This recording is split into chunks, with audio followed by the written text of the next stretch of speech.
ছিল। 3টার সময় এসেই অনেকে সম্মতি জানিয়ে দিয়েছেন, নিজেরা কার্ডবোর্ডে আর্নার কি চান সেটা লিখেছেন, সেজন্য অনেক ধন্যবাদ।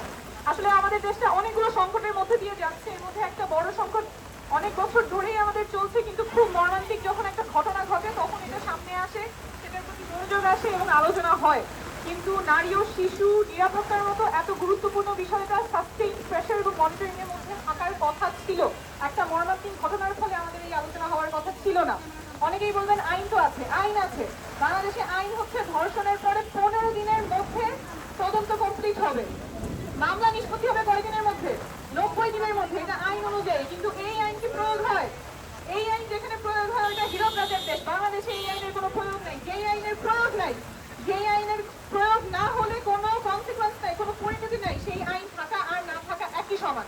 আইন যখন প্রণয়ন হয়েছে, আইন কার্যকর হচ্ছে কিনা, প্রয়োগ হচ্ছে কিনা, সেই জন্য প্রশাসনের তৎপর হতে হবে। পুলিশ তদন্ত করবে 15 দিনের মধ্যে, সেই জন্য কি পুলিশের এটা জনবল আছে, স্কিল আছে, ট্রেনিং আছে?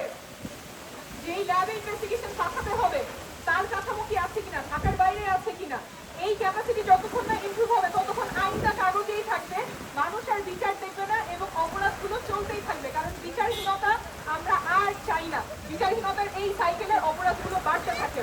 আমরা বলছি ভুক্তভোগী সহায়তা লাগবে। মনস্টার ক্রাইসিস সেন্টারে গিয়ে যে ভুক্তভোগী তিনি একই সাথে মানসিক স্বাস্থ্যের সহায়তা, আইনি সহায়তা সবই পাবে। কিন্তু এই ওটিসি গুলোর অবস্থা কি, ঢাকার বাইরেগুলোর অবস্থা কি?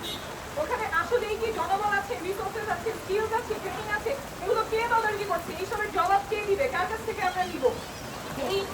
এই যে পুরো গভর্নেন্সের একটা ফেলিয়ার হচ্ছে, এই ফেলিয়ারের দায় দিতে হবে এবং এই জায়গায় আমাদের জবাবদিহিতা চাইতে হবে। সর্বোপরি এখন আমরা একটা এমার্জেন্সি সিচুয়েশনের মধ্যেই আছি, এতগুলো ইনসিডেন্ট হচ্ছে, একটা ফাস্ট ট্র্যাক সার্ভিস চালু করার প্রয়োজন, যাতে যে কেউ যদি সহিংসতার শিকার হয় তাহলে সে যাতে একটা কুইক নাম্বারে ফোন দিতে পারে, নিকটস্থ পুলিশ থেকে ফাস্ট ট্র্যাক টিম চলে আসবে যাতে সহায়তা দিতে পারে।